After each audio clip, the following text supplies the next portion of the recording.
Morning, everyone, respected colleagues. My name is Tiza Mafira. I'm Associate Director at Climate Policy Initiative based in Jakarta, Indonesia, and I will be your moderator today.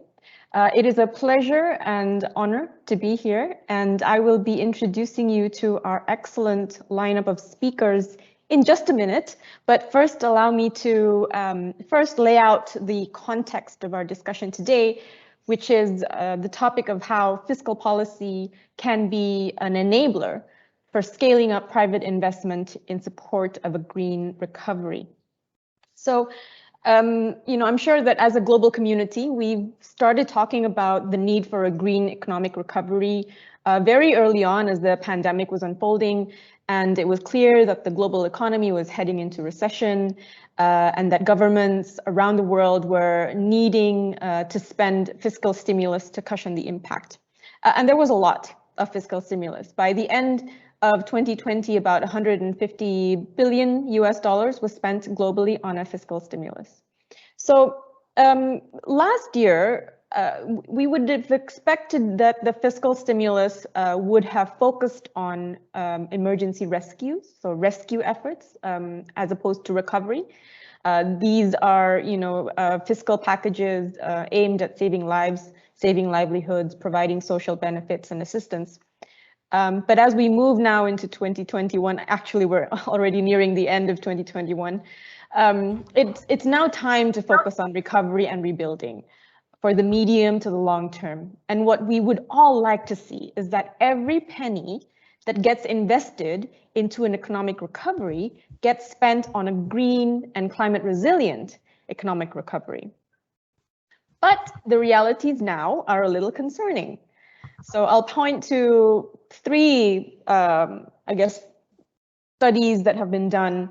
The first one, the Global Recovery Observatory's analysis of COVID-19 related spending by the 50 largest economies paints a disappointing picture of the build forward better rhetoric. It distinguishes between rescue spending and recovery spending, and finds that only 21% of recovery spending in 2020 had positive green characteristics.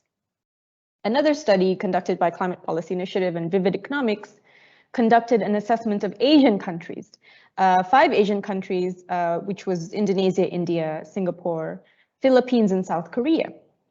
And that study was quite cognizant of the fact that, most fiscal stimulus packages are meant for rescue and health and social support. So it explicitly isolated those fiscal stimulus that it considers was considered environmentally relevant.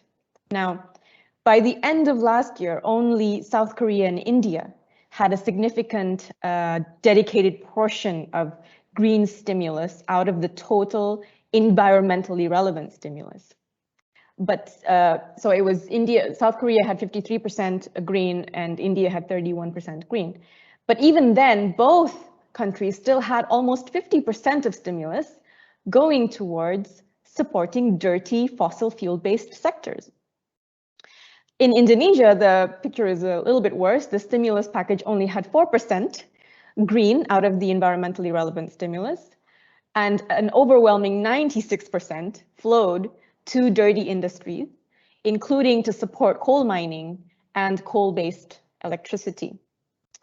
Now, the third fact that I'd like to refer to is that, we also hear a lot that some of these countries, like Indonesia, have encouraged us to look beyond the COVID-19 fiscal stimulus, saying that, that it's not necessarily the direction of the government as a whole, it's just one policy package, and that there are plenty of policies and support for a green economy outside of the stimulus package. But even if we look at the larger policies for Indonesia, for example, the portion of state budget that went into climate-related activities is still below the portion of the budget that goes into fossil fuel subsidies and other support for fossil fuels. So in 2020, about $5 billion was allocated for climate finance, and about $8 billion was allocated for petroleum production cost recovery schemes. And that's just one example. So In the private sector, domestically in Indonesia, we also see that most of the lending from banks still goes towards fossil fuels and only 11% into renewables. So on the whole, the picture that emerges is that the promised green recovery has taken on a deep shade of sludge. So this is something that we really need to consider in our discussion. Within the challenges, lies opportunities and hope. UNESCAP's Economic and Social Survey of Asia and the Pacific found that countries in the region would need to invest $1.5 trillion annually in 2030 to achieve SDGs, and successfully leveraging investment from the private sector towards achieving that aim will be essential to mobilize these funds. The key term here is leverage, because without the right leverages, the private sector may still see green investment opportunities with a high risk return profile, preventing them from investing. So that's exactly what we'll be discussing today. We'll be discussing how fiscal policies, in particular, green fiscal policies, can enable private investment in support of a green recovery.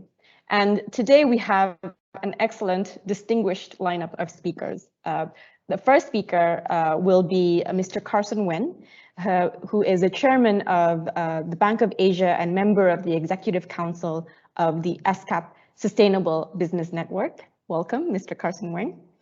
And the second speaker is Ms. Yuki Yasui, who is the Asia Pacific Regional Coordinator for UN Environmental Program Finance Initiative, UNEP-FI. Hello, Ms. Yuki. Our third speaker is Mr. Hitesh Kataria, sustainability expert on internal carbon pricing initiatives within companies. Welcome, Mr. Carson, Ms. Yuki, and Mr. Hitesh.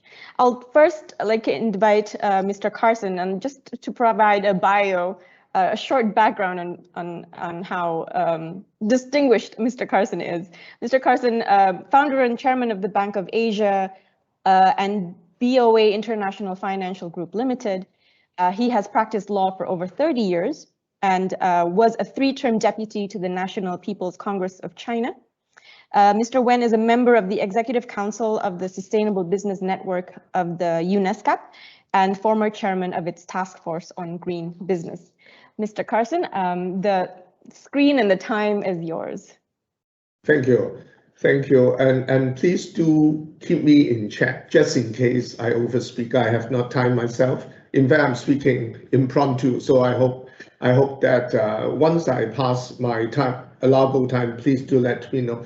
So currently we are, the world and here in Asia as well, are facing double challenges. Number one, economic recovery from the pandemic.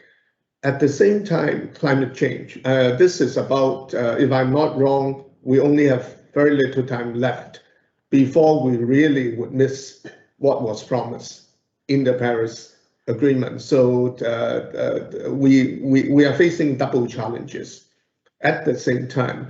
And my conclusion would be that to follow the old ways would not be how the economic recovery should take place. We do need to transform to a sustainable development model in terms of moving forward. So that the first conclusion is the old way doesn't work. We do have to shift to a greener economy and greener fiscal measures and policies to enable a green economy. A bit of good news, which came just in time in my preparation for this session.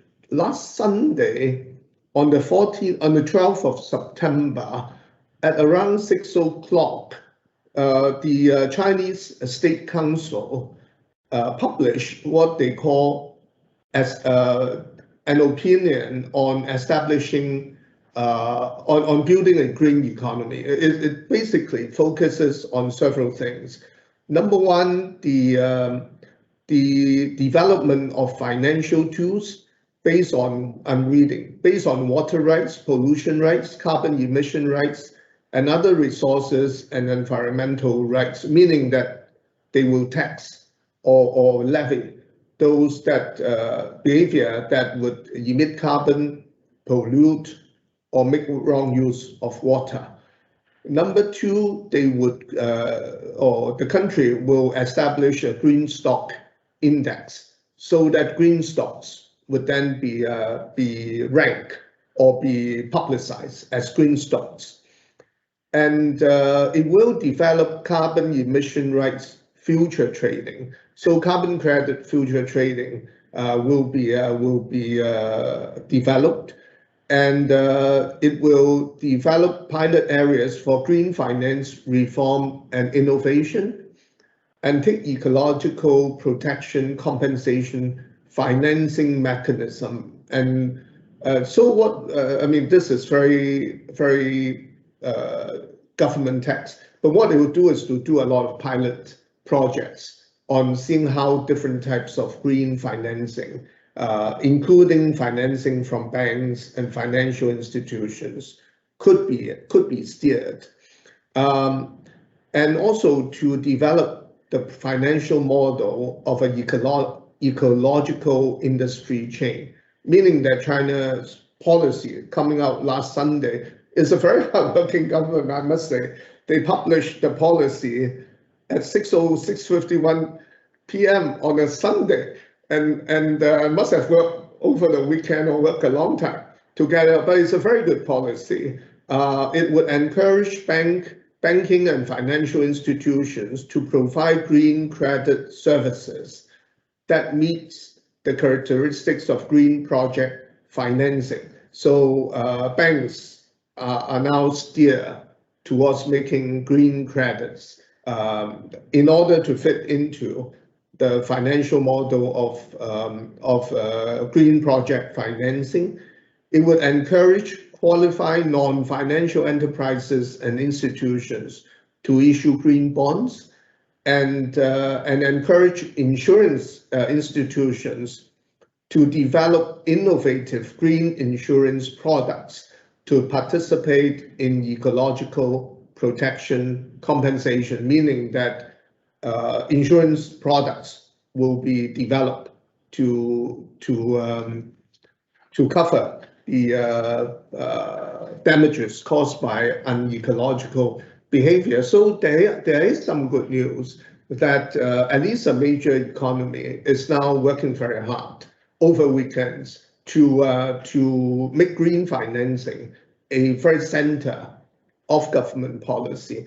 The 13th, China is now into its 14th five-year plan, which is very great.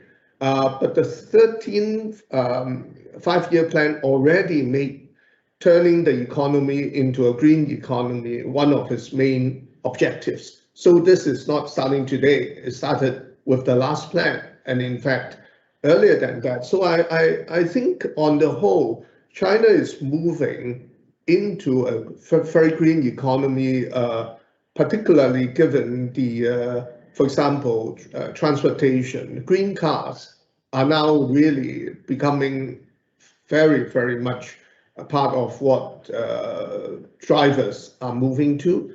And high-speed train, of course, those are electric power high-speed trains, would reduce a lot of flying or reduce a lot of the driving, actually, because it's so easy to reach any part of China through the high-speed train. So I think that is part of the good news that I have to share today. In terms of Hong Kong, then the Hong Kong government earlier this year issued 2.5 billion green bonds. Those are 30-year bonds. So that's about the longest tenure for any US dollar bonds here in Asia. So they issued a very long tenure bond, $2.5 billion. But other than that, I don't see Hong Kong having much other fiscal policy instruments. Perhaps some government spending, but there's no emission tax in Hong Kong. And so, in terms of how that would deal with I'm so sorry. In terms of how businesses would be encouraged by green policies to invest, as all businessmen, we of course do financial forecasts. And in our Excel model, there are always these items, the pluses and the minus. So carbon taxes, green taxes, etc., definitely would drive businesses into moving into greener sectors because it does reduce our cost. And as a BOA Financial Group, there are several things that we have done. We have established a green fund. As fund managers, we have established a fairly small green fund. And also, last year, we were one of the founding members of what is called the Hainan International Carbon Credit Exchange. Unfortunately, nothing came out of it. It was submitted something like, the application was submitted something like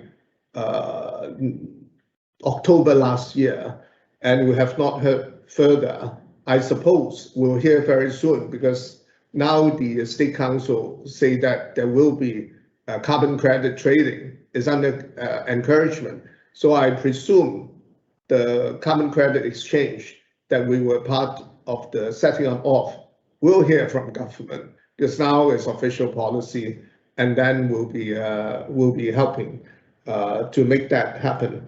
So all in all, in this part of the world that I know better, I don't know of much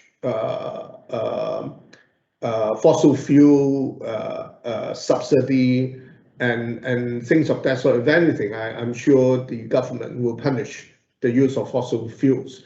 And green cars is really very much growing. And of the many listings on Wall Street last year, either through direct IPO or what we call SPACs, many are Chinese green cars. There were many that were American green cars as well. So low energy cars, electric cars are adopted by many countries, and China in particular as one of those. So I finished. Time is 5 almost. minutes. Yeah. Thank you very much.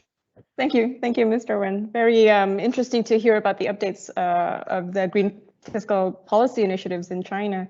I turn now to our second speaker, Ms. Yuki Yasui.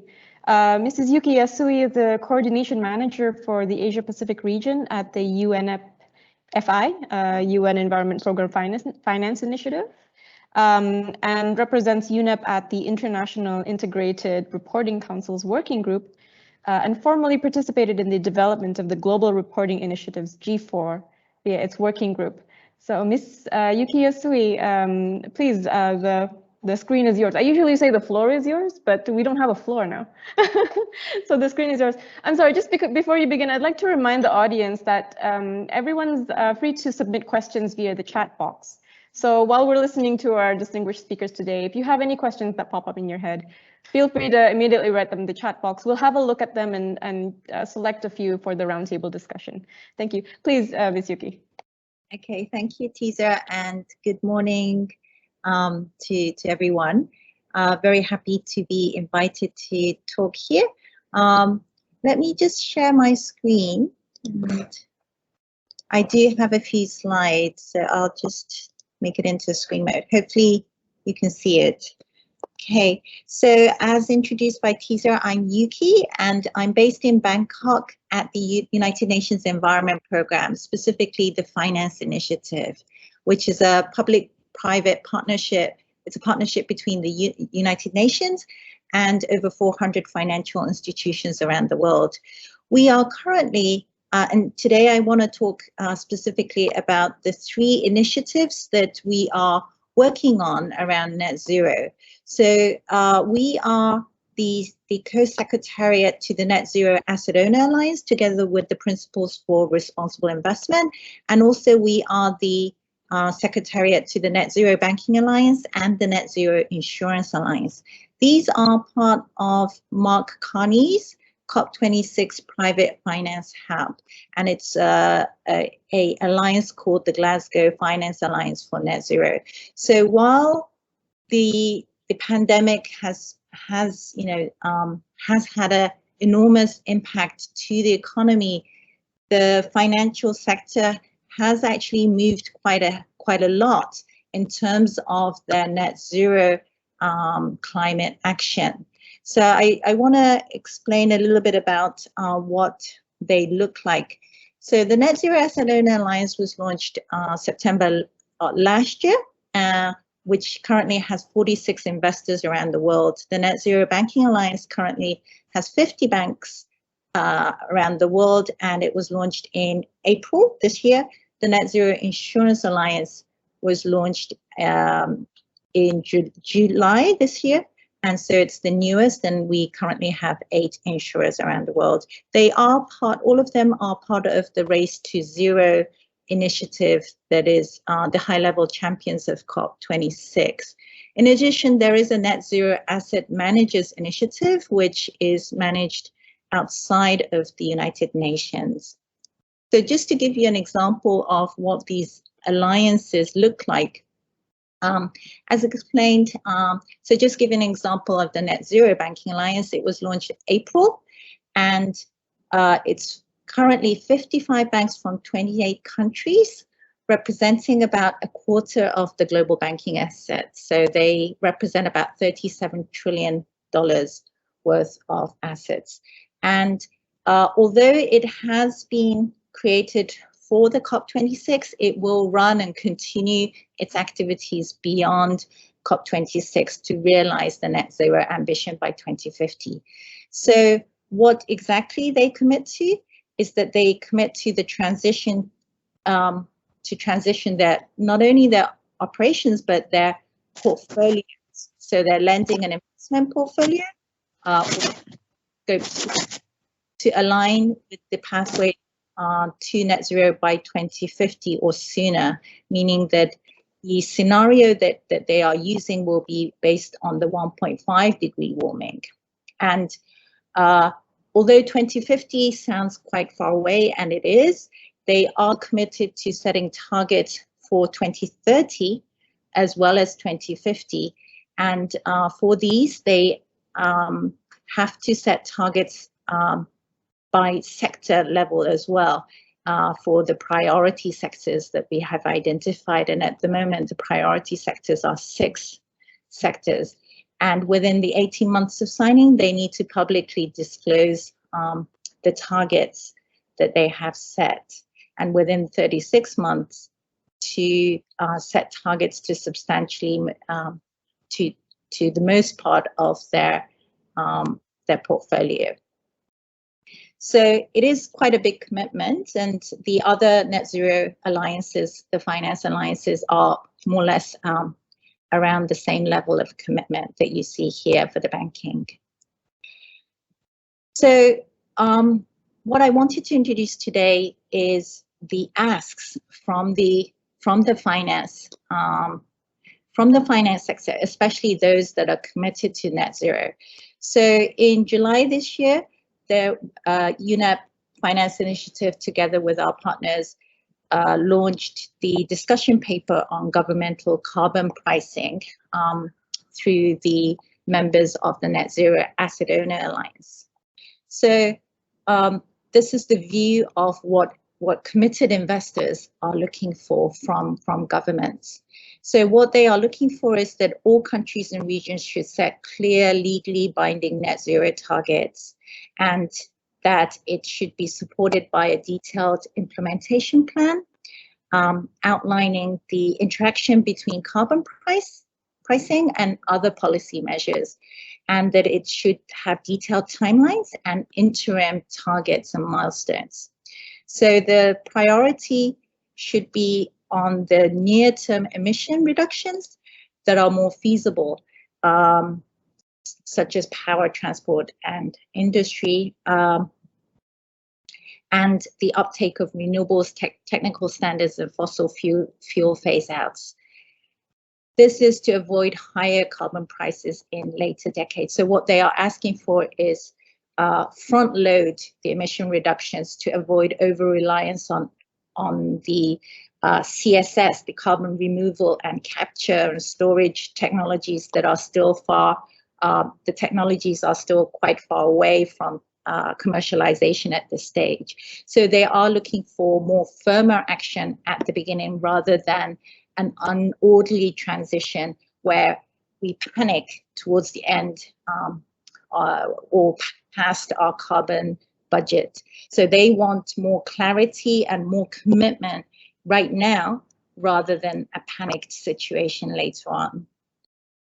In terms of the more details about the carbon pricing mechanism, they would like to see all emissions, all GHG emissions included in all sectors, including the international shipping and aviation, which is more difficult. They would like to see a legal binding long-term carbon pricing corridor. I think what is really important here is the predictability that is based on a 1.5 degree trajectory. So commitment from governments is really important for this. And that the policy instruments do not contradict with each other and avoid double counting. I think we've heard already quite a lot of comments about how one policy is undermining another policy. And again, the investors are also saying that that is a big problem and that they would like governments to avoid acting at contrary to the non-pricing instruments as well. And to make sure that we have a just transition, so the carbon pricing is non-regressive and that it is revenue neutral. Also, to ensure that we not only tackle the low-hanging fruits of carbon energy efficiency, that funding for research and commercialization programs for hard-to-abate sectors such as cement or steel or agriculture needs to be also funded. So carbon price, the other one that is quite important probably for Asia in general is that the EU is especially cognizant of carbon leakage, and they would like to see the carbon price floor. So for investors, they would like to see a carbon price floor in the G7 and G20 nations so that, that we don't have this problem of carbon border adjustment mechanisms kicking in the EU. And then, Ms. Yuki, you have 1 minute left. Okay, I will quickly go to the last. Oh, this one. Yeah, and just to say that carbon pricing is not a universal solution. And there is definitely a lot of room to mix with non-pricing instruments, especially in some sectors. Lastly, I think this has been already raised, but the fossil fuel subsidies are one of the biggest problems and undermines all the efforts of the other policies related to climate action. So I end here and look forward to further discussion with the panel and with the participants. Thank you. Thank you very much, Ms. Yuki. It was nice to hear the global from Alliance members. I think that's an interesting point of discussion further on in the roundtable. We turn now to Mr. Hitesh Kataria. Hello. Mr. Hitesh is a manager at KPMG India with decade-long experience in the fields of sustainability strategy and change management. Previously, Mr. Kataria worked at the Mahindra Group, working on carbon price, biodiversity conservation actions, climate commitments, and has represented Mahindra at the platforms presented by the UN, industry bodies, and think tanks in India and Southeast Asia. Mr. Hitesh, it's a pleasure to have you here. The time is yours. Thank you. Thank you, Tiza. I hope you can hear me loudly. And thank you, my co-panelists, especially Yuki, who actually set the stage and set the base for me what I'm going to talk about. I have a couple of slides which I will quickly share. Probably this will give some sort of an idea what I'm trying to say.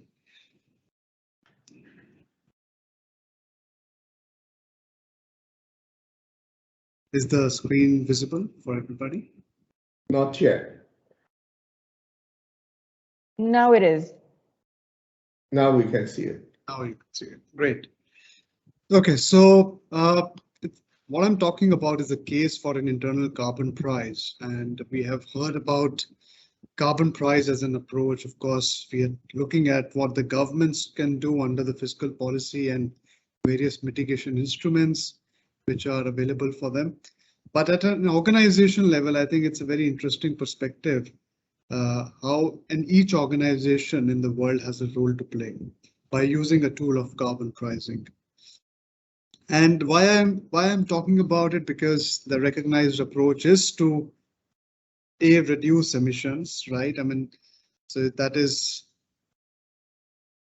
quite visible that whatever your emission base is, you set targets for the future years, you reduce it, and what you're not able to reduce it, you offset it, right? And that's it. That's something which the WEF is talking about, which even the COP is talking about, and I think everybody in the room is well aware of the carbon offset mechanisms.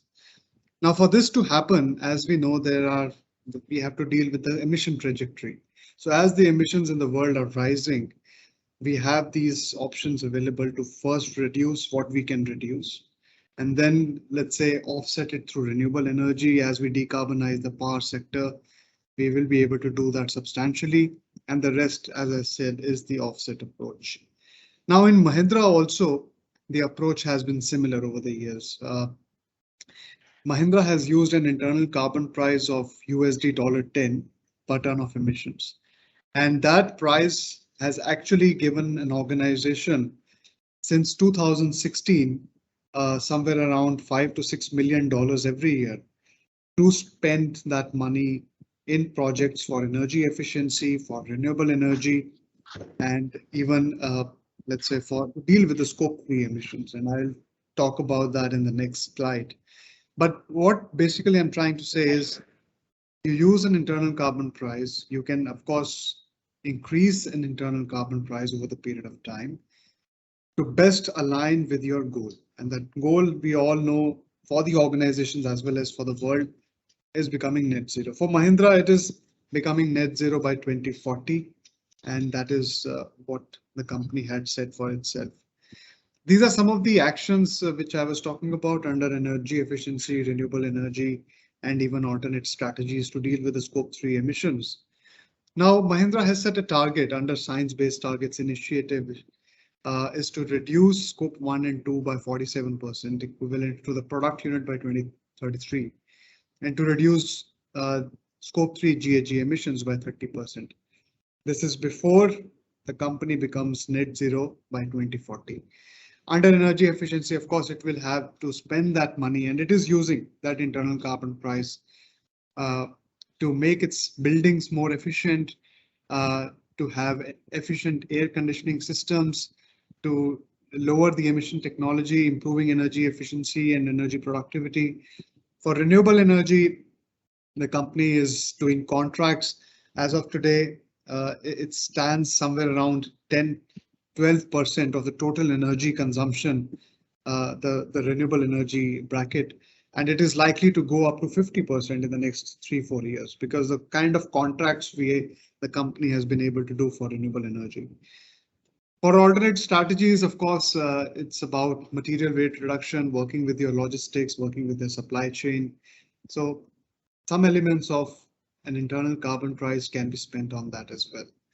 What it does now, if you see the role of a carbon price for any organization, and this was well understood by Mahindra back in 2016, is that carbon price can help you get money to invest in the low carbon technologies, which will help you reduce emissions. And the second is the decision making. And company had a hybrid approach where it started looking at, okay, if I use a shadow carbon price of, let's say, $50 per ton, will I be able to change my investment decisions? And I think that's where the breakthrough is, because when an organization sees that you can actually use it as a tool to create a culture change, where now everybody is asking, okay, if I'm going to buy a piece of equipment for a new plant which is coming up, I should go for a more efficient one, because if I look at the life cycle assessment or life cycle emission of that purchase which I'm going to do today, and I apply a carbon price on that, it will be very expensive. So that internal mindset change a company has been able to drive in the last 3-4 years. And again, I'm reiterating what I'm trying to say is that net zero ambition is a nudge, right? And it's helping all the companies move towards the low carbon technologies as well as adopt carbon pricing.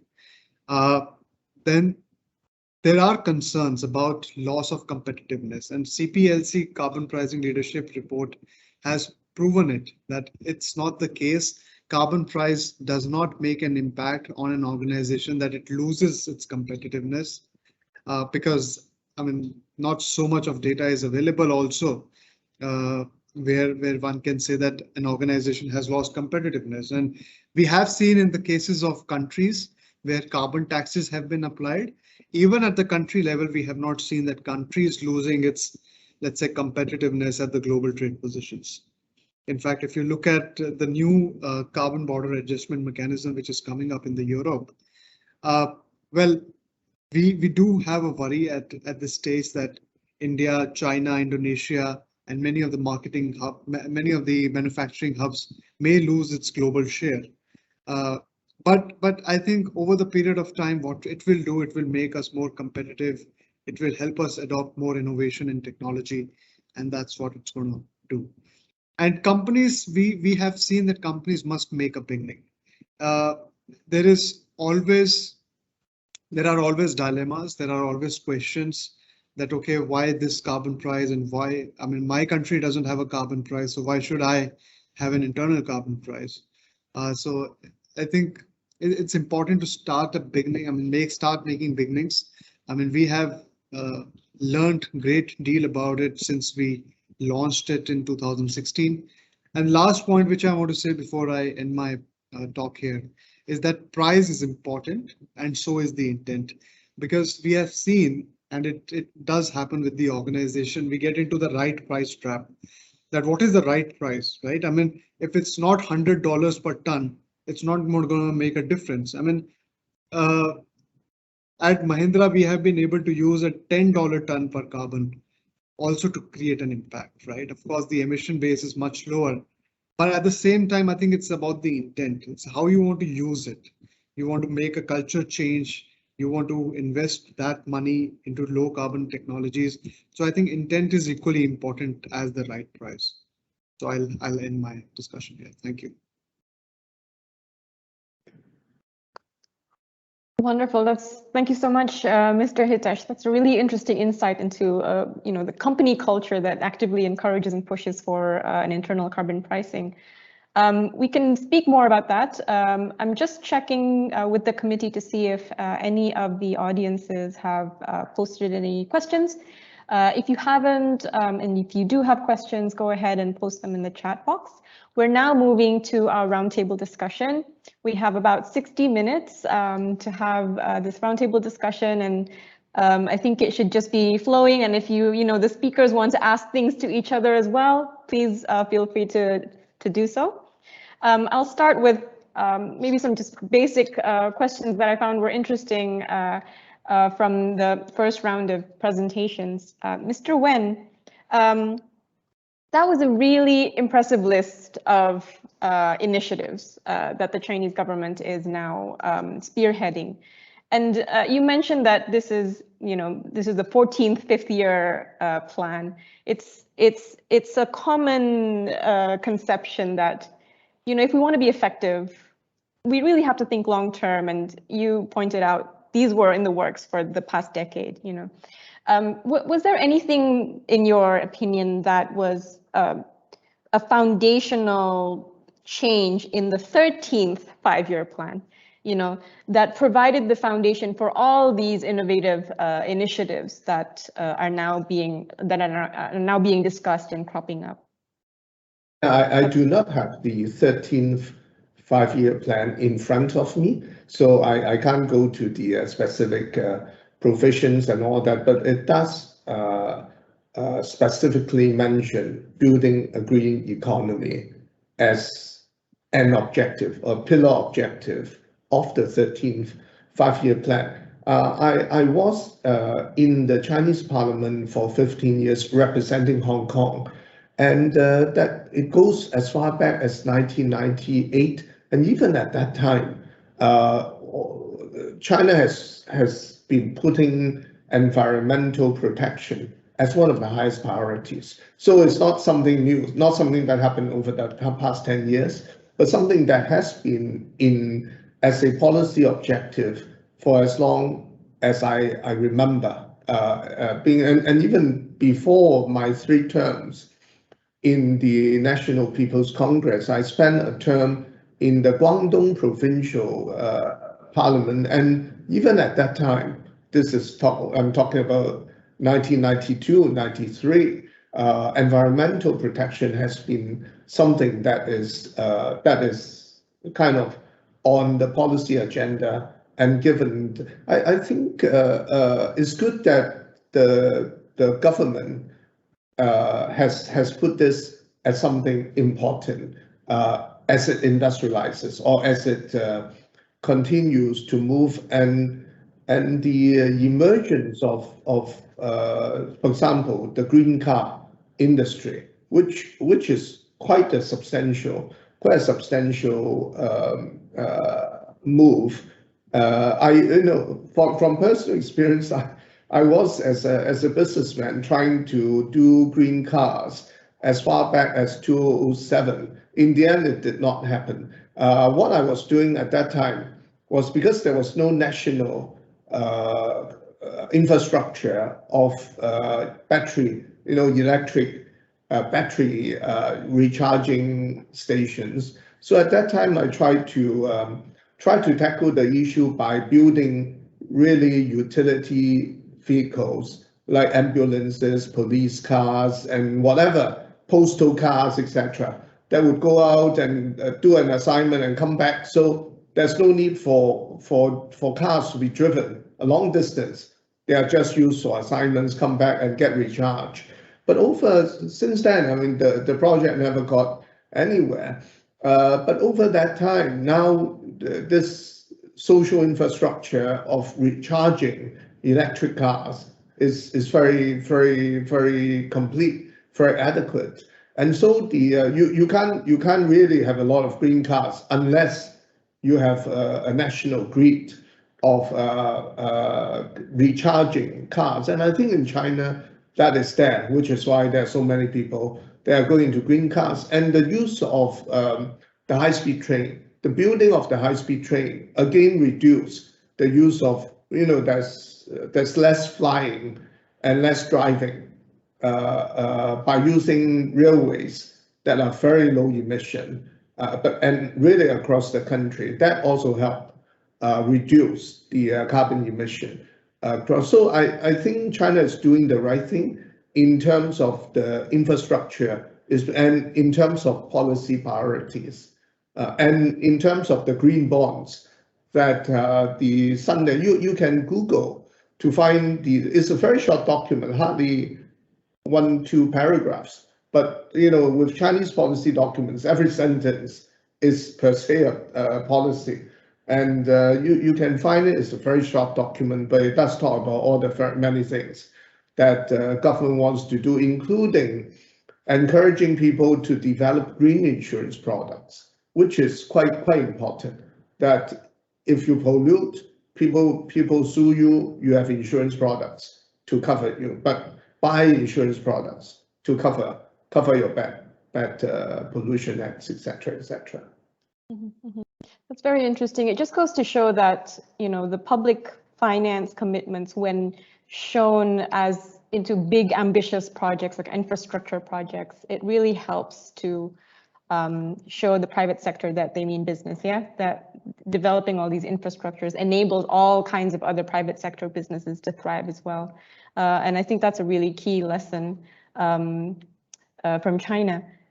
Moving on to Ms. Yuki, given that, we've just talked about, how a lot of funding goes into public funding goes into those kinds of clear policy signals, infrastructure spending.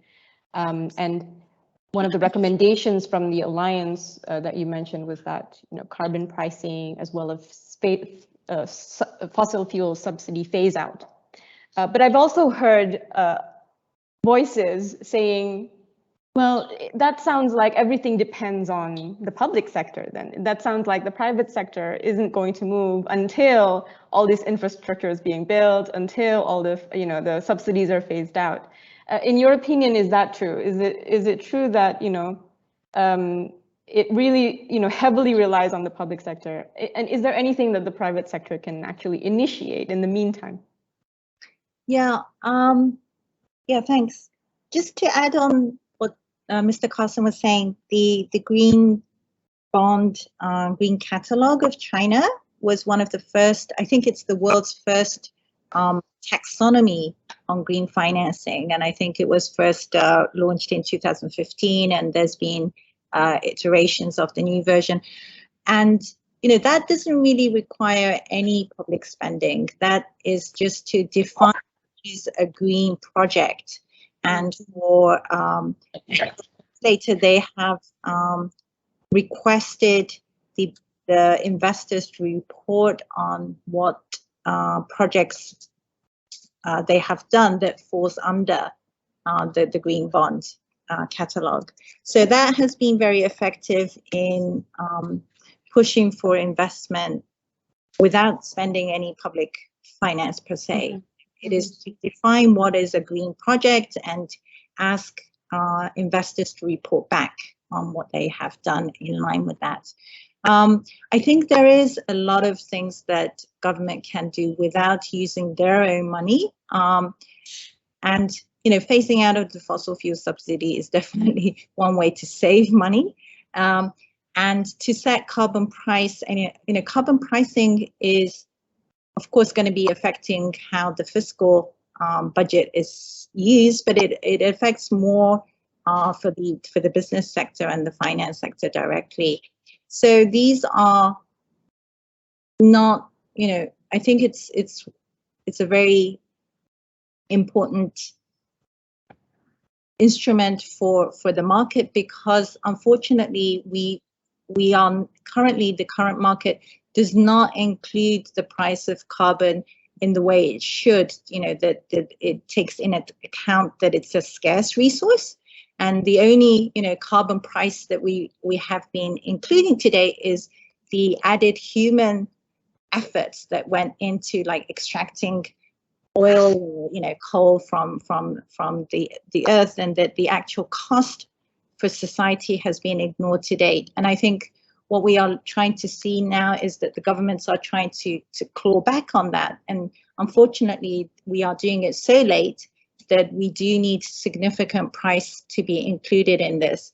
But from, just to answer your question directly, I think governments cannot do this alone, and it does need a lot of support from and a lot of good intent and understanding from the business sector that this is a real existential threat that we are talking about. It's not a government versus business discussion. We are really faced with a capacity limitation on our natural environment, meaning that we are, working against the clock, using up something that is scarce resource very quickly, and that once it's depleted, it will be an existential threat to humankind overall. So a lot of the business community that we are engaging are starting to understand that this is a serious issue that is affecting even our generation, but definitely the generations that are coming after us. And the UN has been preparing platforms that help investors and businesses to come together to provide signals to the governments to say that we understand the crisis and we also want to take part in it. So we find that this positive signaling between the private sector and the public governments is really important, and that governments cannot do this alone. If they, they of course have a lot of lobby from the oil industry or the fossil fuel industry, but they need to also understand that there are also communities that are looking for more faster action that are in line with the scientific information that we are presented. Thank you, Ms. Yuki. We certainly hope to see the signals aligned and more private sector and public sector see eye to eye on these issues. I now turn to Mr. Hitesh. From the private sector, but Mahindra is kind of taking a big leap, I would say, compared to its peers, maybe in pushing for an internal carbon pricing. It's not something that's mandated by the government. And I was really interested in your statement saying that there was no loss of competitiveness. And I wanted to dig deeper into that.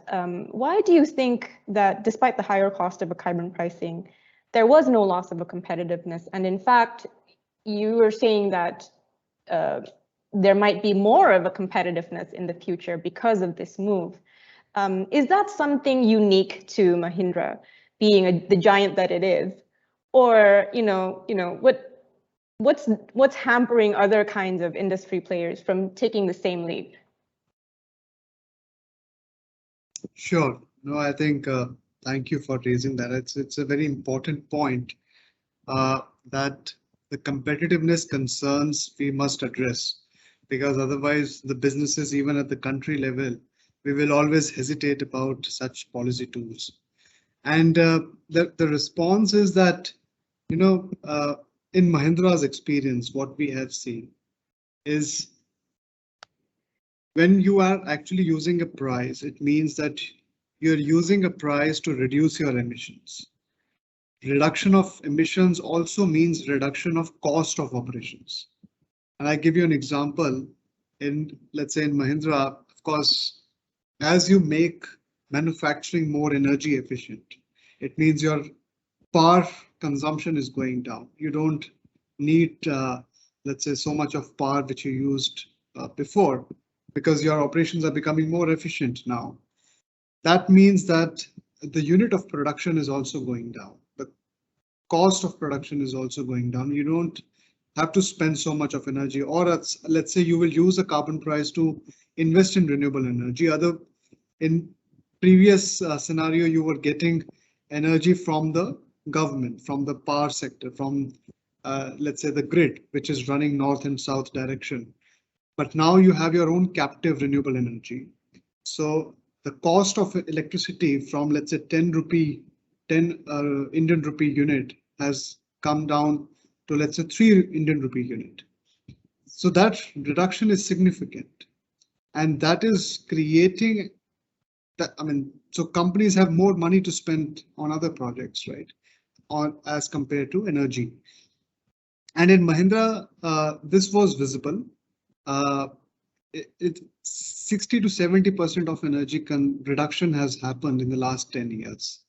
That means that now going forward, as Mahindra is going to become, let's say, energy productive, 100% energy productivity, and it means that the amount of energy I'm using today to manufacture, let's say, 10 units of car or 10 units of tractors, I will use the same energy in next 10 years to use double the number of cars and tractors.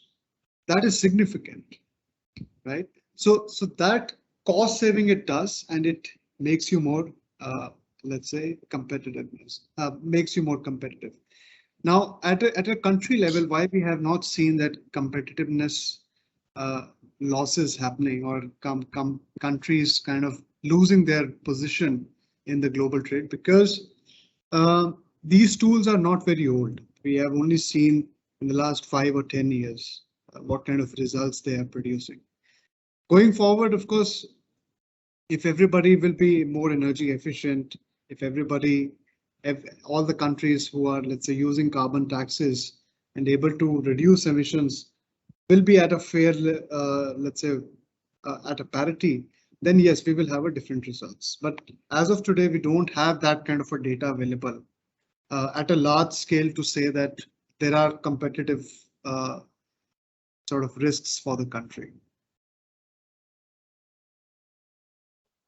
Yes, thank you, Mr. Hitesh. Mr. Wen, please.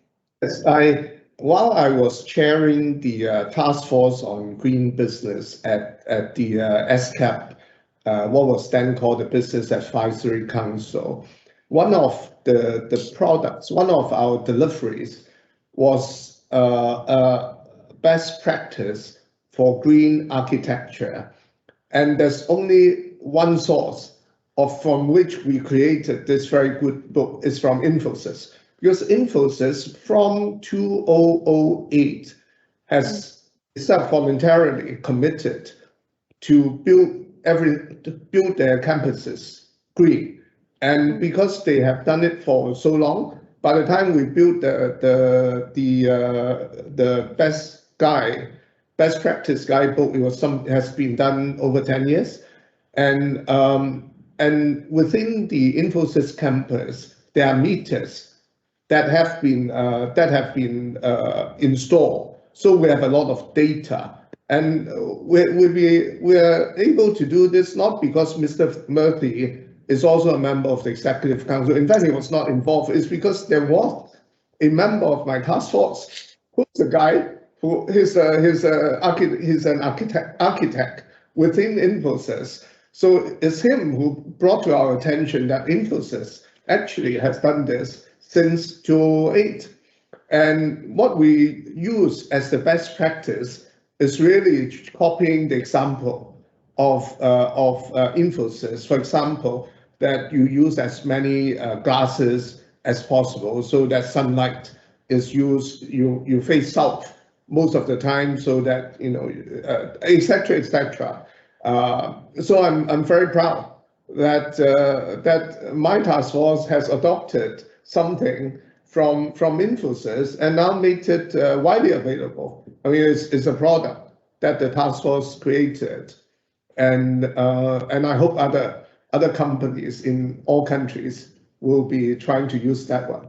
So it's a great example of how a leading Indian company has done this without any pressure from anyone. They just committed to do it since 2008. Mr. Wen, as a follow-up, did the government's role in that regard, was it simply a matter of disseminating information, information on the best practices that led to energy efficiency, cost efficiency of a particular company, and then you kind of saw some improvements happen after that? Because sometimes, we hear the private sector saying we need incentives to shift. We need incentives to get more energy efficient technology. And I wonder if that's really the case, or is it more of we just need the information, not necessarily the incentives? What's your opinion on that?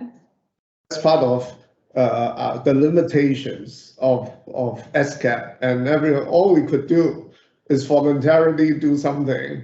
And whether companies across the continent adopts it, there's not much else could do about it. So all we could do is to provide a best practice, and hopefully that is picked up by countries in Asia. And there's no follow-up. There's no follow-up, and it's very difficult to do follow-ups unless there are surveys or something that is done to follow up on that. Ms. Yuki. Yeah, I guess as mentioned in my presentation, the biggest incentive for the finance sector is the net zero commitments by the governments. It's really important. Most of the Net Zero Banking Alliance or the other Finance Alliance members are from countries where the government has committed to net zero. There are some exceptions, but 90% of the financiers are in countries where the government has set net zero. And it is, I think, the importance of having the government to have a strong vision and commitment, a long-term commitment on this is crucial for the it is the biggest incentive. And as I was saying, carbon pricing and other non-pricing mechanisms complement each other, and they should be in line with that net zero commitment. Mm-hmm.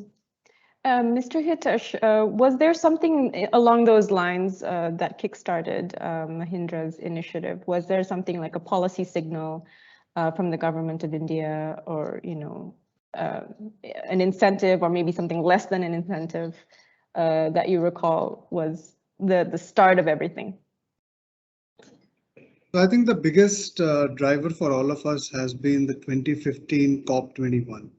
And I think as the countries started to ratify the Paris Agreement, I mean, there were coalitions created within countries. Even in India, we were part of many CII and FICI and UN councils, where we were trying to deliberate what we should do next, right? I mean, for India to achieve its NDCs, it's important that the other sectors also start contributing their fair share. And companies had a very good sort of an opportunity to leverage on it, because you can actually wait for the government to create very stringent rules of the game, or you can start showing a leadership position and say that, okay, I will do this. I will do this before, let's say, many others. And in Mahindra, that worked perfectly for us. So after the Paris Agreement, we got on to science-based targets and declared that we will become a carbon neutral group, or a net zero group now we call it, by 2040. And that will be 10 years before the government is trying everybody to do. So these are always helpful. But at the same time, I think, as I was trying to say in my previous point, is that companies should see an advantage, an economic advantage also to this, right? I mean, if they are becoming more, let's say, competitive, they are able to reduce their cost because there are greater paybacks and internal rate of returns for these investments, then companies will not hesitate. And we have seen in the case of energy efficiency and renewable energy, the companies actually make more money than they invested. And this is, I think, sort of an example which is world over. We just heard from what Infosys had done, and Infosys had saved a lot of cost for themselves and for their clients as they were becoming more energy efficient. And so I think these economic factors will always be the main motivators. There are always companies who would wait for the government to actually have the carrot and stick in with them, and then only they will start acting. But I don't think so. That's anymore sort of an expectation from the companies. Companies have started to take a lot of leadership positions nowadays. Mm-hmm. Now that's crucial. Yeah, Ms. Yuki, go ahead. You wanted to say something. Yeah, no, just an additional point about for businesses that are in countries where the government hasn't, set any hard net zero targets. I think they are in a hard position, but if they are connected to the global supply chain, then they cannot, ignore the policies of other countries. So even if India does not yet have a net zero commitment, if they are exporting to Europe or the US, or maybe later on to China or Japan or Korea, these net zero countries will start to set carbon border adjustments. Like the EU has already announced that it will do so from 2026. Yeah, 2026.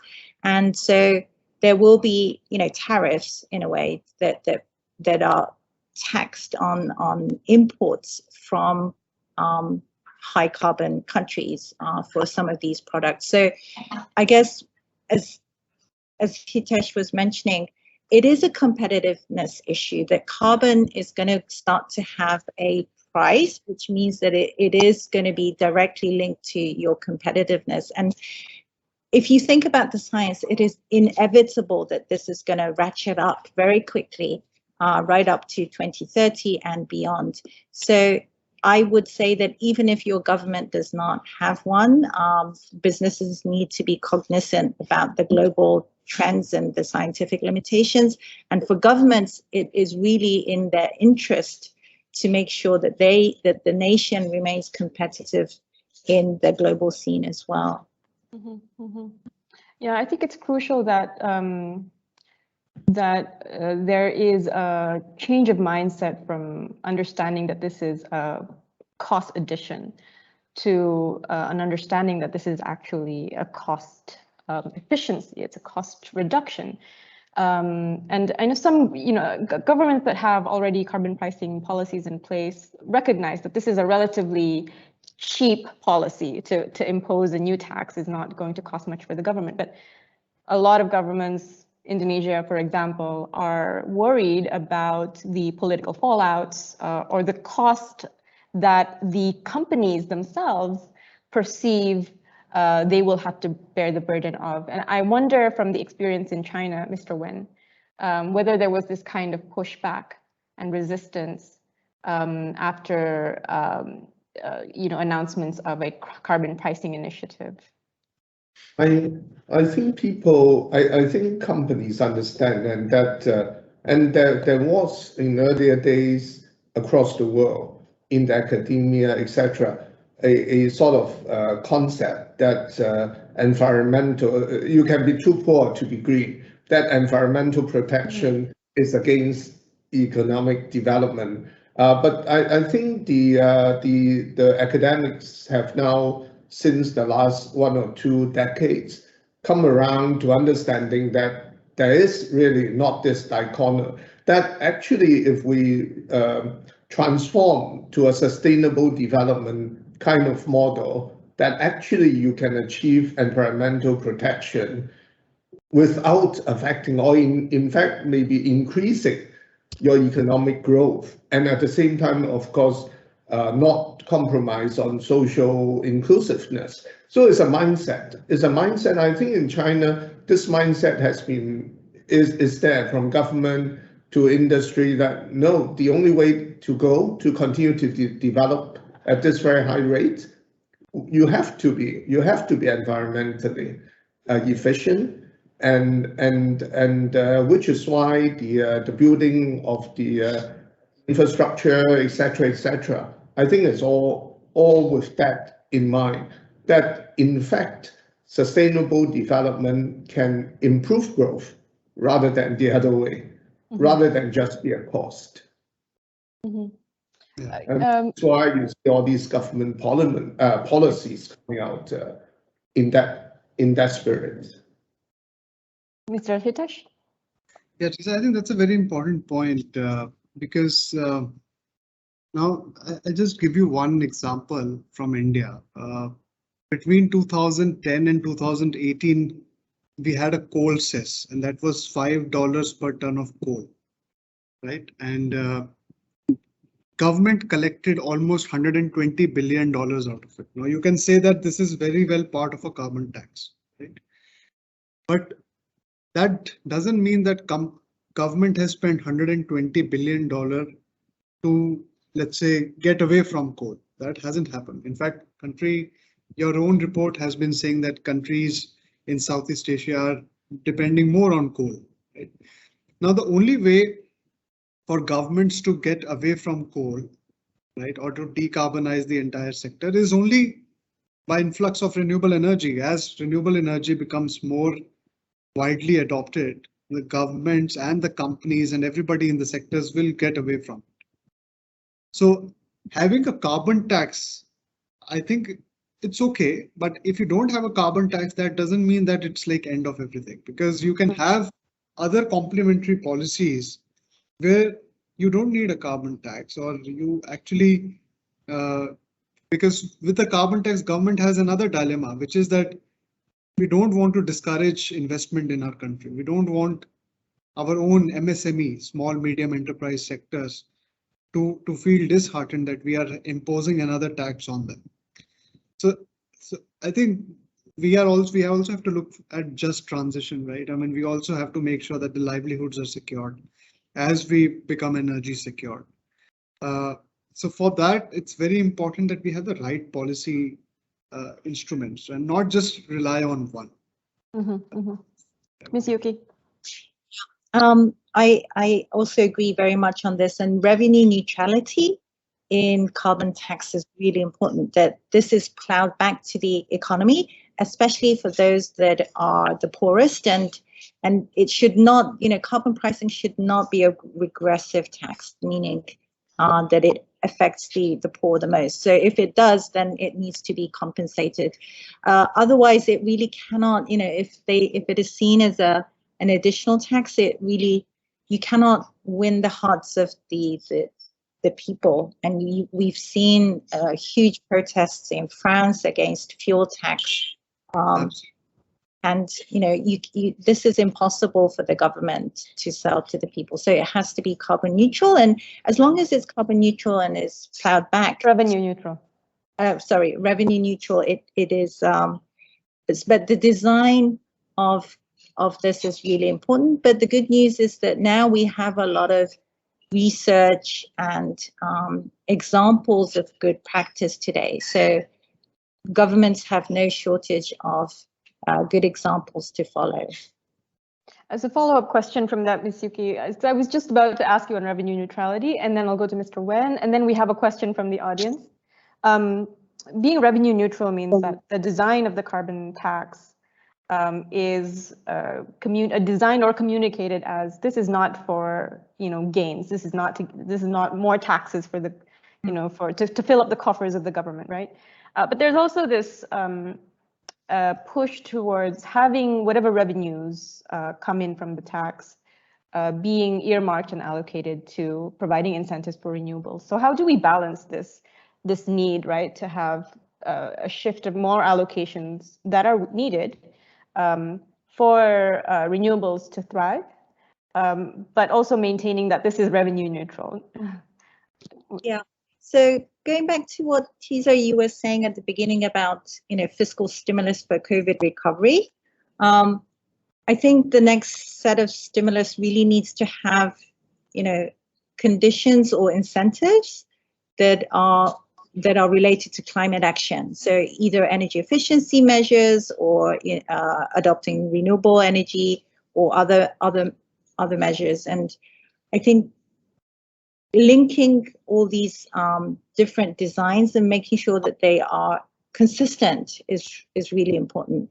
So I think in the question that we received, it was the question was about education and capacity building, especially for the SMEs. And I agree that a lot of the revenue from carbon pricing could go towards supporting SMEs on the transition. And I think this is really important, that there's a misconception that we are abandoning the brown economy and getting the green economy going. It is actually the vast majority of what we mean about green economy is helping the brown economy transition into a green economy, and that a lot of the funding that investors are seeking is on the transition rather than creating the new jobs in renewables. Actually, it is helping the existing economy.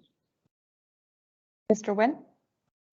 Oh, I was thinking that actually in the corporate world and in the capital markets, ESG has become so much a sort of like everyone is talking about ESG. So with corporates, it's kind of like either you do ESG or you are not a good company. So the fact that ESG has become so prevalent for any fund, I mean, if you say you are going to issue a bond or something like that, that is not ESG, you aren't going to be able to sell much. So I think the prevalence of concepts of this sort does help in terms of the private sector. And it's important to let this sort of ideas be adopted by the private sector and by the financial sector as well, because that's the easiest way to make sure that the corporates behave if the capital markets would punish them if they don't do the right thing. Yeah, that's a good point. We have a question from the audience, and Ms. Yuki, you touched upon this a little bit, but I also wanted to give the opportunity for Hitesh and Mr. Wen to answer. The question is, fiscal policies should include education, vocational education, skills development for companies, SMEs to be involved in green businesses. And then the second part is that could companies or should companies be offered tax incentives to participate in greening skills development programs? I'll give it to Mr. Hitesh first. Go ahead. No, absolutely. I think we have to, it's like we have to solve the social problems also. We have to build capacities using all the resources and might we have. And but I think we have to set our priorities also. If we have priorities in mind, I think then we will be able to really make a lot of difference. And the first priority is that we have to reduce emissions. Right? And to reduce emissions and to make sure that the companies and the countries have the right targets and the right incentives to move in that direction, I think that's the first step. Now, in order to achieve that, of course, you will have to strengthen your own capacities. You will have to create more institutions. We will have to look at green jobs, because at the same time, when we will decarbonize from coal sector to renewable energy, many people are going to lose jobs, and that's certain. But at the same time, can we reskill them? Can we redevelop their capacity so that they can fit into the new age sectors? And I think that will become very critical. But of course, not everybody will still have a job because the old dirty sectors have created a lot of jobs. And that's why they have been able to survive for so long, right? With the right government incentives. And I'm giving you an example. I mean, you look at even the manufacturing sector. It will take less number of people to create electric vehicles in the future because the processes will be more robotic. But at the same time, that doesn't mean that we should not move to electric vehicles, right? We have to move to electric vehicles. But it will also mean that we will have to reskill people. We will have to help them find new avenues and livelihoods. So that will also become very critical part of just transition, as I said. Yeah, thank you. Mr. Wen, did you have anything to add to that? Yes, the ESCAP, the task force on green business that I was chairing at the ESCAP, what is now called Sustainable Development Network, we did look into trying to see how SMEs and small companies could be educated into learning green skills, and etc.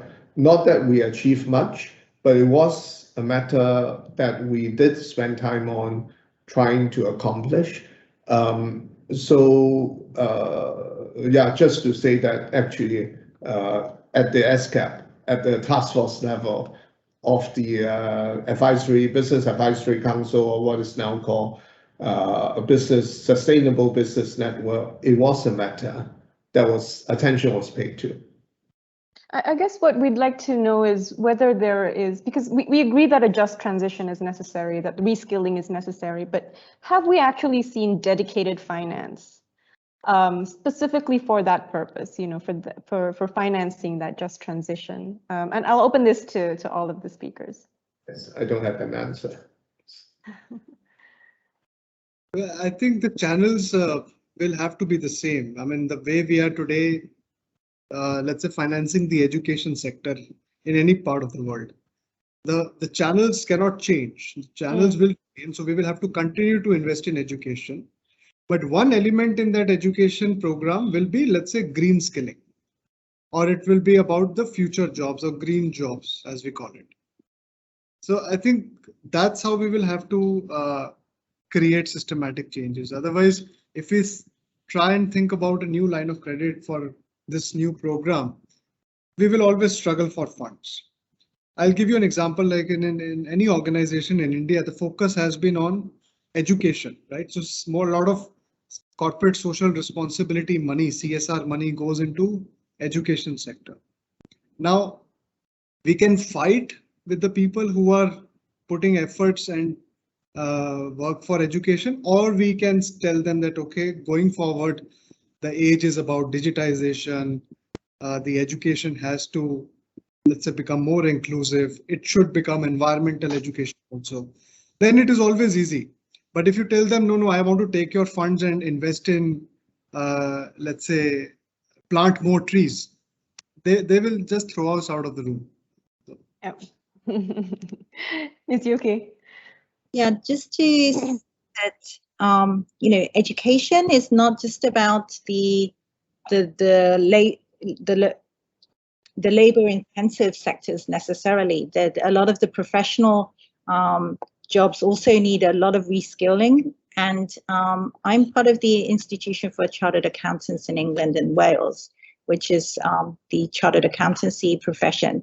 And we are currently introducing, climate change as part of a core curriculum in the professional requirement.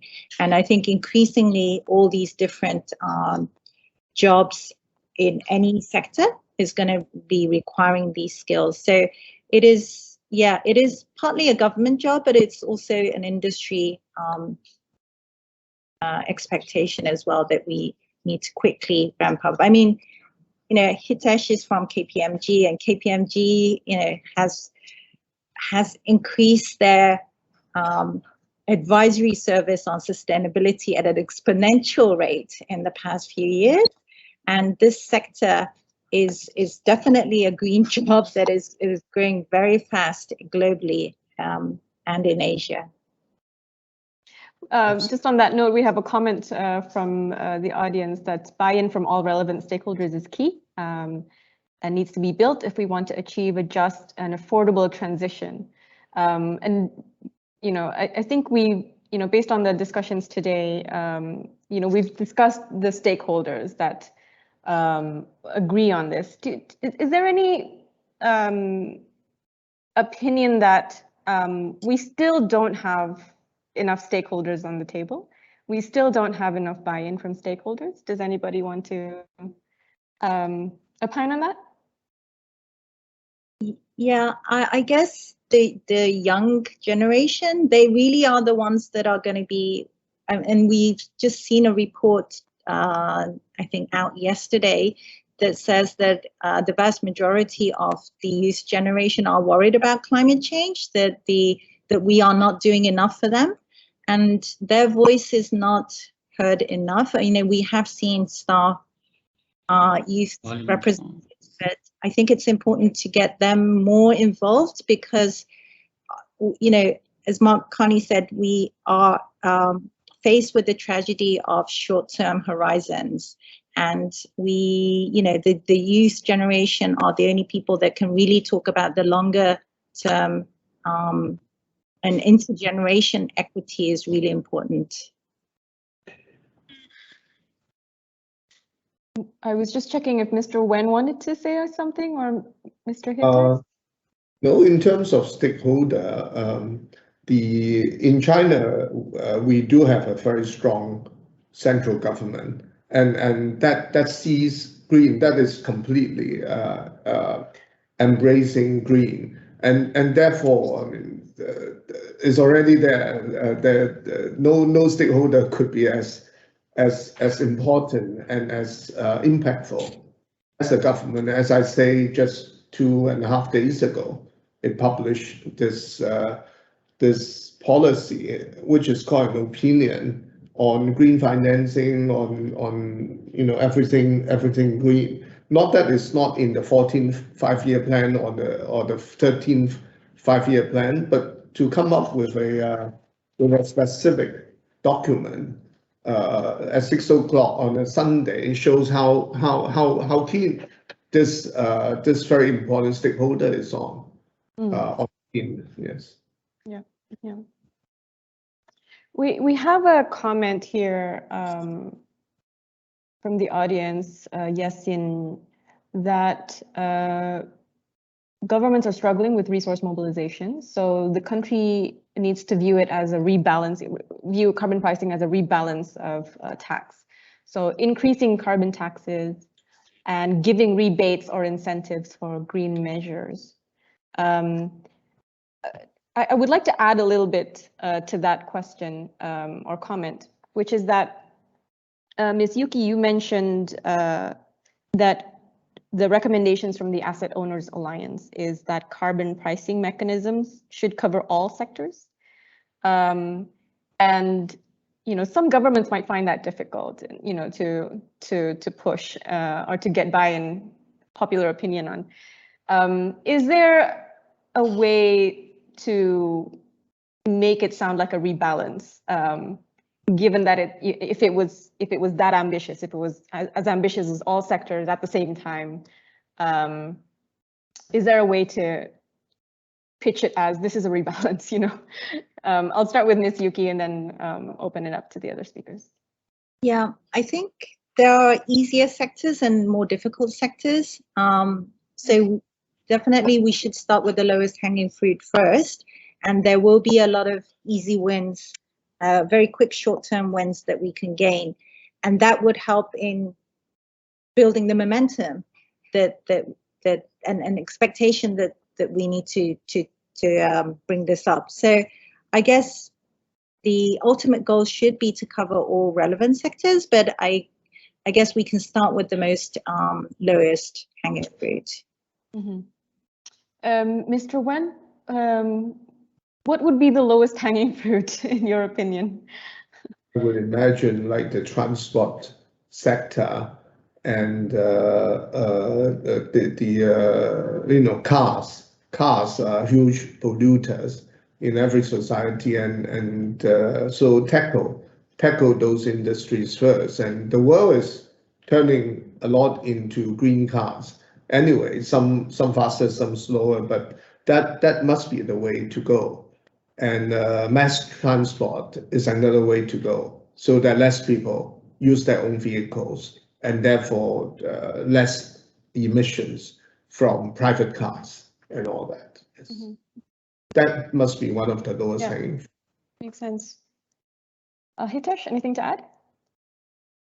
No, I think these are very important points, what my co-panelists have said. And the low-hanging fruits, I think you look at any sector and there are low-hanging fruits, right? I mean, and we have the right stakeholders in place to just answer that previous question also. It's just that how do we create partnerships and cooperation between them? I mean, you look at 17 SDGs, we have asked all the right relevant questions in the world which can be asked, right?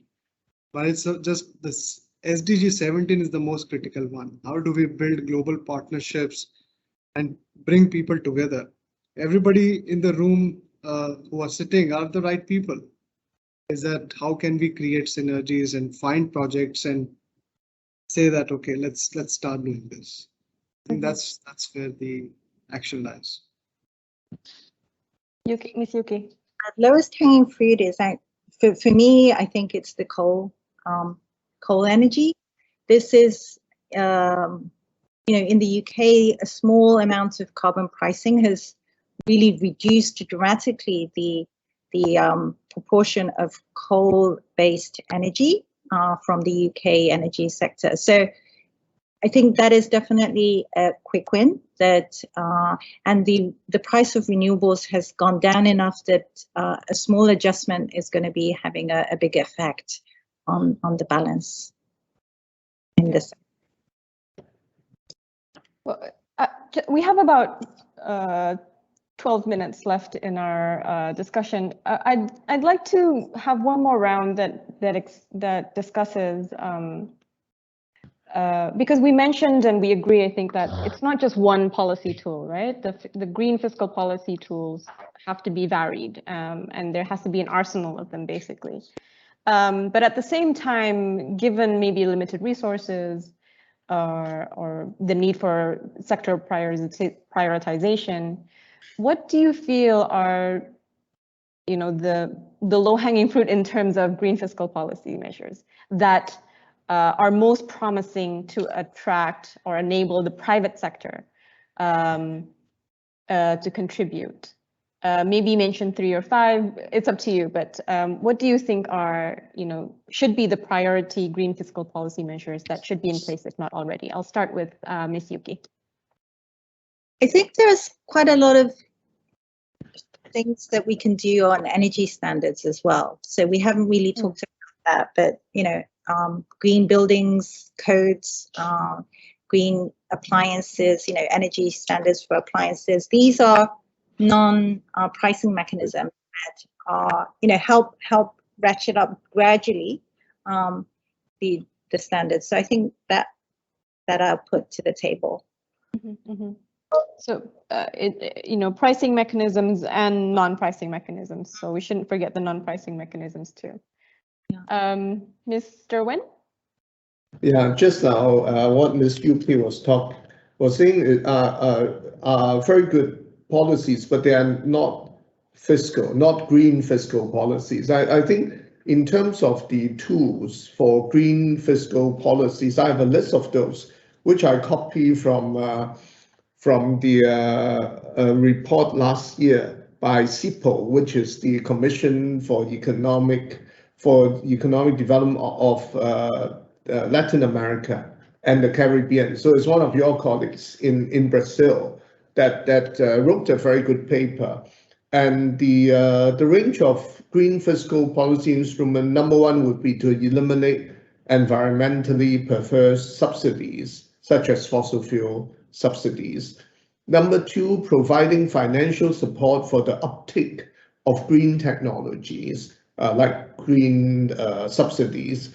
Number three, introducing targeted tax incentives, for example, tax deductions and exemptions for green technologies. Number four, implementing fiscal disincentives to discourage use of polluting technologies, for example, a carbon tax or emission tax.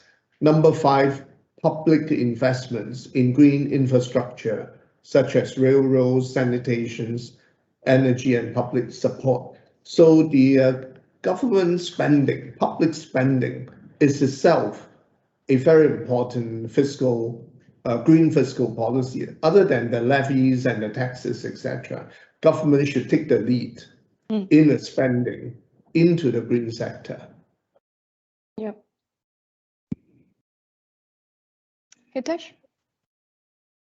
Yeah, I think one thing which has really worked in India, and in fact, I did not see your policy paper mentioning that, and that is about PAT. It's called Perform, Achieve, Trade Scheme, which the Indian government had come up with in 2012. That was the PAT cycle one. And so PAT scheme is a market-based compliance mechanism, which is to accelerate improvement in energy efficiency and energy intensive sectors. And they started with 8 sectors, and these sectors were the cement sector, the aluminium sector, the fertilizer, the steel. And the idea was that the government will give them a target, right, and on which they will perform. As they will achieve the target, then they can actually trade their certificates and they can sell the certificates to each other. It's like an ETS, right, emission trading scheme. And it has been very successful in India. Why I say that? Because the government has been able to put more than like 43,000 crores Indian rupees, and there are savings. There are monetary savings.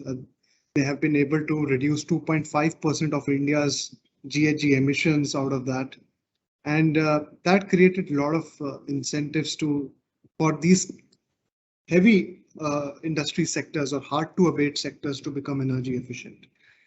And I think this is like a game-changing thing, because when you create a scheme and you create the right incentives, then I think many sectors would like to participate and help the government achieve it. And that I think becomes a very important mitigation instrument for any country. So before carbon tax, I think we should have such schemes where there are monetary. So the government is able to put money, and then the sectors themselves create so much of money that it percolates down to everybody. These are the right incentives. And of course, on electric vehicles, there are subsidies in India, like other countries. On renewable energy purchases, there are subsidies given in the country. And I think these are all the right policy steps. Yeah. We have just one last comment. I wonder if this is a question or a comment. So, more integrated and joint efforts between the international agencies, especially at the country levels, from the economy to technical and policy development to education, is needed and will make more synergies. That's already a low-hanging fruit. I think that's a good point, where there needs to be collaboration between international agencies. I'll just leave it there because I think our time is almost up, but I did want to summarize a little bit of our very fruitful discussion where in terms of fiscal policies, we mentioned disincentives and incentives. We covered both of those, where disincentives crucially would have to mean carbon taxes and phasing out of subsidies, but should also include incentives, such as tax incentives, but also kind of market mechanism incentives like cap and trade and offsets. But we also touched upon a really important issue, which is that non-pricing mechanisms are equally important and readily available to governments everywhere. So this includes policy signals, information dissemination, better standards for green industries and green buildings, as well as spending signals. Where does the government spend money? That is a strong signal for the private sector to also follow suit, spending money in that sector as well. So these are all important points, and I think will help our audience today, whichever sector they're working in, to push us all in that direction. Thank you so much, Mr. Wen, Mr. Hitesh, and Ms. Yuki for this excellent discussion, and I hope that our audience felt that it was, a very constructive and insightful discussion as well. It was a pleasure speaking to you all. I hope we get to meet at other forums. And I'll just give it back to the committee to see if there are any announcements to be made before we close the event. Thank you very much. Hi, no, I don't have any further comment. I am sure that we all enjoyed these sections, and I just want to thank Carson, Hitesh, and Yuki again for your excellent presentation and insightful discussion today. And I wanted to thank Tisa for moderating such a smooth and engaging sections. So the next section will start in about 20 minutes at 12 p.m. Bangkok time, and the meeting link will remain open, and we look forward to your participations. And thank you. Thank you all. Have a nice day. Have a good day. Thank you so much. Thank you so much, everyone. Have a good day. Thank you. Bye. Bye.